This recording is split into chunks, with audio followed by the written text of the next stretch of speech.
जब कोई व्यक्ति किसी से उपेक्षित महसूस करने लगता है तो उपेक्षित व्यक्ति की सबसे पहली क्षति आत्मविश्वास की कमी हो जाती है, उसका आत्मविश्वास कमज़ोर हो जाता है।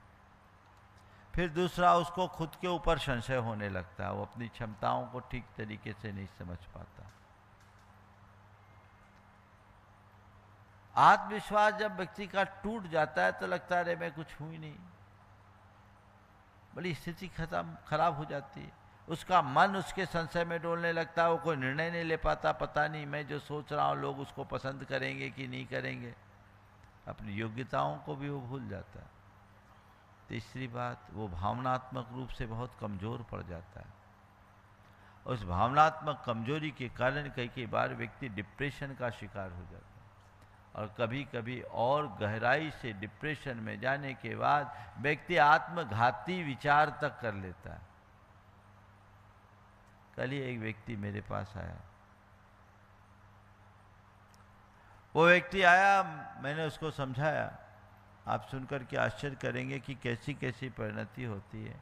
उसने कहा महाराज जी इन दिनों मैं बहुत तनाव में हूँ और मेरा मन आत्महत्या करने का होता है। बोले क्या है? बोले महाराज जी मैं कोई भी काम करता हूँ, घर आता हूँ तो लोग मेरी आलोचना ही करते हैं, आज तक मुझे कोई पसंद नहीं किया। मुझे लगता है जब कोई मुझे पसंद नहीं करता तो मुझे जीने का क्या अधिकार। गांव लोग उसको लाइक करता पर घर वाले उसे पसंद नहीं करते। कई बार ऐसा होता है, आप लोग भी ऐसा महसूस करते होंगे, कोई अच्छा काम करे तो पूरा गांव तुम्हारी प्रशंसा करे और घर में आओ तो बातें सुनो, घुसते ही होता है डिसलाइकिंग। कई लोग ऐसा भुगत रहे होंगे।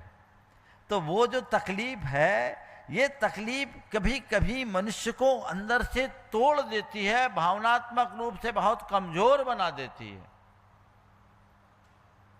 और वैसा व्यक्ति जब अंदर से टूट जाता है तो फिर संभल पाना बहुत कठिन होता है, और उपेक्षा से संबंधों में खटास आ जाती है। एक दूसरे की उपेक्षा करोगे तो प्रेम कहाँ रहेगा, और प्रेम के अभाव में संबंधों की मधुरता कहाँ होगी? जीवन तहस नहस हो जाएगा। सवाल इससे बचे कैसे? भावना योग इतना सबल साधन है जो हमें आध्यात्मिक रूप से सुदृढ़ बनाकर सब प्रकार के इन विकारों को दूर करता है। हम किसी की उपेक्षा न करें, और कोई मेरी कैसी भी उपेक्षा क्यों ना करे, मैं अपने आप को उपेक्षित महसूस न करूं। एक आध्यात्मिक दृष्टि जगाकर भावना योग के बल पर हम अपने आप को बहुत अच्छे से आगे बढ़ा सकते हैं। भावना योग के चारों चरण आध्यात्मिक दृष्टि से। सबसे पहले प्रार्थना। कैसी प्रार्थना करें? अपने आत्मा से कहें, हे आत्मन, मैं अपने आप में परिपूर्ण हूँ, योग्य हूँ, और मेरा स्वरूप शुद्ध, अजर, अमर, अविनाशी है। मैं सबके मान और अपमान से परे हूँ। मेरा अस्तित्व किसी के सम्मान और तिरस्कार पर निर्भर नहीं है। इसलिए हे आत्मन, तू अपने स्वरूप में स्थिर रह। मुझे अपने स्वरूप और स्वभाव में स्थिर रहना है। मुझे समभाव में जीना है। स्वरूप का बोध रखो। ऐसी प्रार्थना अपने अंदर जगा। अब बताओ, थोड़ी थोड़ी बातों में किसी ने भरी सभा में तुम्हारा नाम ले लिया तो क्या तुम्हारी ताकत बढ़ गई? तुमने कुछ पा लिया, फिर भी लोग फूलते हैं, मेरा नाम ले लिया, और नहीं लिया तो तकलीफ पाते हैं। क्या फर्क पड़ता है? किसी के नाम लेने और न लेने से हकीकत में तुम्हारे अंदर कोई परिवर्तन नहीं आया। ये तुम्हारा मोह है, ये तुम्हारा भ्रम है, ये तुम्हारी अपनी झूठी मान्यता है, जिसके कारण तुमने इसे पाल लिया और अपने आप को दुखी बनाते हो। आध्यात्मिक दृष्टि रखो। मान अपमान से परे अपने आप को महसूस करो। किसी के सम्मान और तिरस्कार से प्रभावित मत हो। कोई सम्मान करे विनम्रता से स्वीकार करो, और कोई तिरस्कार करे सहज भाव से नजरअंदाज करो। यही तो सुखी होने का मंत्र है, और ये प्रार्थना रोज करो। मैं सबका सत्कार करूं, मैं कभी किसी का तिरस्कार न करूं, ये मन में भाव लाओ। और कोई मुझे तिरस्कृत करे तो अपने आप को तिरस्कृत महसूस न करूं, क्योंकि मेरे स्वरूप को तो कोई तिरस्कृत कर ही नहीं सकता। मेरी आत्मा का एक प्रदेश भी इधर से उधर नहीं हो सकता। ये भाव मन में जगाइए, अभी थोड़ी देर बाद में कराऊंगा।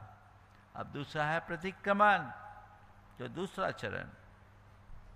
रात सोने से पहले आप देखिए, आज मैंने किसी की तिरस्कार तो नहीं किया, किसी की उपेक्षा तो नहीं की, किसी को अपमानित तो नहीं किया, किसी से कटु वचन तो नहीं कहे।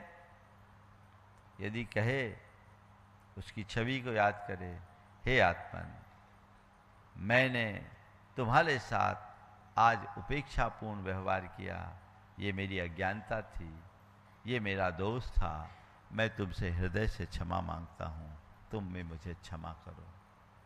परोक्ष ही सही, मैं तुमसे क्षमा मांगता हूँ और तुम भी मुझे क्षमा करो। और यदि ऐसा लगता है आज दिन भर से किसी ने मेरी उपेक्षा की, तो उसके प्रति भी कहो, ठीक है, मैं तुम्हारी भी प्रति मंगल कामना करता हूँ, तुम्हारे लिए भी क्षमा करता हूँ, तुम भी मुझे क्षमा करो। मन को साफ कर दो। ध्यान रखना, उपेक्षा को उपेक्षा से दूर नहीं कर सकते, उपेक्षा को उदारता से दूर किया जा सकता है। जो तुम्हारी उपेक्षा करे, तुम उसके प्रति उदार बन जाओ, कल वो तुम्हारे साथ हो जाएगा, तुम्हारा प्रेमी बन जाएगा। और उपेक्षा को उपेक्षा से दूर करोगे तो ये तो आग में घी डालने का काम होगा। दूरी तो दूरी को बढ़ाएगी। इसको बदलिए।